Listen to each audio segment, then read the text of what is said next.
بھارت میں شائع ہونے والی کتاب کال کی اوتار نے دنیا بھر میں ہلچل مچا دی ہے۔ اس کتاب میں یہ بتایا گیا ہے کہ ہندوؤں کی مذہبی کتابوں میں جس کال کی اوتار کا تذکرہ ملتا ہے وہ آخری رسول صلی اللہ علیہ وآلہ وسلم بن عبداللہ ہی ہیں۔ اس کتاب کا مصنف اگر کوئی مسلمان ہوتا تو وہ اب تک جیل میں ہوتا اور اس کتاب پر پابندی لگ چکی ہوتی، مگر اس کے مصنف پنڈت وید پرکاش برہمن ہندو ہیں اور وہ الہ آباد یونیورسٹی سے وابستہ ہیں۔ وہ سنسکرت زبان کے ماہر اور معروف محقق اسکالر ہیں۔ پنڈت وید پرکاش نے کال کی اوتار کی بابت اپنے اس تحقیق کو ملک کے 8 مشہور و معروف محقق پنڈتوں کے سامنے پیش کیا تھا جو اپنے شعبے میں مستند گردانے جاتے ہیں۔ ان پنڈتوں نے کتاب کے بغور مطالعے اور تحقیق کے بعد یہ تسلیم کیا ہے کہ کتاب میں پیش کیے گئے حوالے مستند اور درست ہیں۔ برہمن پنڈت وید پرکاش نے اپنے اس تحقیق کا نام کال کی اوتار یعنی تمام کائنات کے رہنما رکھا ہے۔ ہندوؤں کی اہم مذہبی کتاب میں دراصل یہ ایک عظیم رہنما کا ذکر ملتا ہے جسے کال کی اوتار کا نام دیا جاتا ہے۔ سو پنڈت وید پرکاش گہری تحقیق کے بعد یہ دعویٰ کرتے ہیں کہ اس کال کی اوتار سے مراد حضرت محمد صلی اللہ علیہ وآلہ وسلم ہے جو مکہ میں پیدا ہوئے۔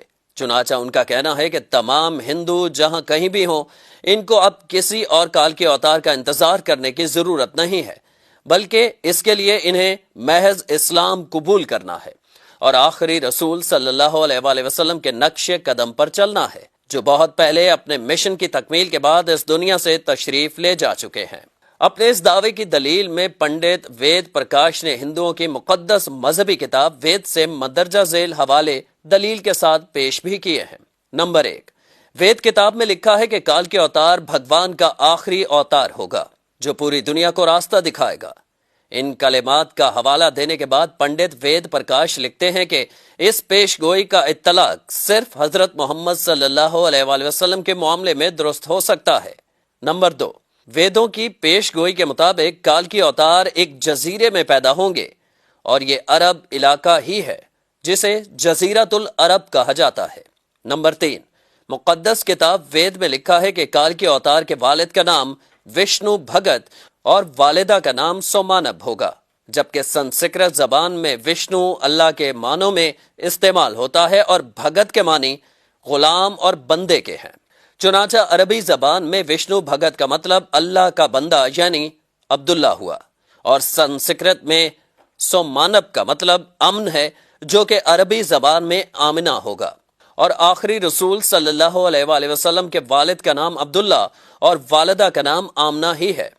نمبر 4، وید کتاب میں لکھا ہے کہ کال کی اوتار زیتون اور کھجور استعمال کرے گا اور وہ اپنے قول و قرار میں سچا اور دیانتدار ہوگا، اور یہ دونوں پھل حضور اکرم صلی اللہ علیہ وآلہ وسلم کو مرغوب تھے، جبکہ آپ سچائی اور دیانتداری میں تو اس حد تک معروف تھے کہ مکہ میں محمد صلی اللہ علیہ وآلہ وسلم کے لیے صادق اور امین کے لقب استعمال کیے جاتے تھے۔ نمبر 5، وید کے مطابق کال کی اوتار اپنی سرزمین کے معزز خاندان میں سے ہوگا، اور یہ بھی محمد صلی اللہ علیہ وآلہ وسلم کے بارے میں سچ ثابت ہوتا ہے کہ آپ قریش کے معزز قبیلے میں سے تھے جس کی پورے عرب میں عزت اور شام و عراق میں پہچان تھی۔ نمبر 6، ہماری کتاب کہتی ہے کہ بھگوان کال کی اوتار کو اپنے خصوصی قاصد کے ذریعے ایک غار میں پڑھائے گا۔ اس معاملے میں یہ بھی درست ہے کہ محمد صلی اللہ علیہ وآلہ وسلم مکہ کی وہ واحد شخصیت تھے جنہیں اللہ تعالیٰ نے غار حرا میں اپنے خاص فرشتے حضرت جبرائیل کے ذریعے تعلیم دی۔ نمبر 7، ہمارے بنیادی عقیدے کے مطابق بھگوان کال کی اوتار کو ایک تیز ترین گھوڑا عطا فرمائے گا جس پر سوار ہو کر وہ زمین و آسمانوں کی سیر کرائے گا، اور محمد صلی اللہ علیہ وآلہ وسلم کا براق پر معراج کا سفر اس پیشگوئی کا مصداق بن کر اسے آپ کی بابت ہی درست ثابت کرتا ہے۔ نمبر 8، نیز لکھا ہے کہ ہمیں یقین ہے کہ بھگوان کال کی اوتار کی بہت مدد کرے گا اور اسے بہت قوت عطا فرمائے گا، اور ہم یہ جانتے ہیں کہ جنگ بدر میں اللہ نے محمد صلی اللہ علیہ وآلہ وسلم کی فرشتوں سے مدد فرمائی۔ نمبر 9، ہماری ساری مذہبی کتابوں کے مطابق یہ پیش گوئی ملتی ہے کہ کال کی اوتار گھوڑ سواری، تیر اندازی اور تلوار زنی میں ماہر ہوگا۔ پنڈت وید پرکاش نے اس پیش گوئی پر بڑا خوبصورت تبصرہ کیا ہے جو بڑا اہم اور قابل غور ہے۔ وہ لکھتے ہیں کہ گھوڑوں، تلواروں اور نیزوں کا زمانہ بہت پہلے گزر چکا ہے۔ اب تو ٹینک، توپ اور میزائل جیسے ہتھیار استعمال میں ہیں۔ لہٰذا یہ عقل مندی نہیں ہے کہ ہم اس دور جدید میں تلواروں، نیزوں اور برچھیوں سے مسلح کال کے اوتار کا انتظار کرتے رہ جائیں۔ حالانکہ حقیقت یہ ہے کہ مقدس کتابوں میں کال کے اوتار کے واضح اشارے حضور صلی اللہ علیہ وآلہ وسلم کے بارے میں ہیں، جو ان تمام حربی فنون میں کامل مہارت رکھتے تھے۔ ٹینک، توپ اور میزائل کے اس دور میں گھڑ سوار، تیغ زن اور تیر انداز کال کے اوتار کا انتظار نری حماقت ہے۔ اس کو اتنا پھیلائیں کہ ساری دنیا کے ہندو کلمہ پڑھ کر اللہ تعالیٰ کے حضور سچی توبہ کر کے جنت میں جانے والے بن جائیں۔ کم از کم اپنے دوستوں کو ضرور بتائیں۔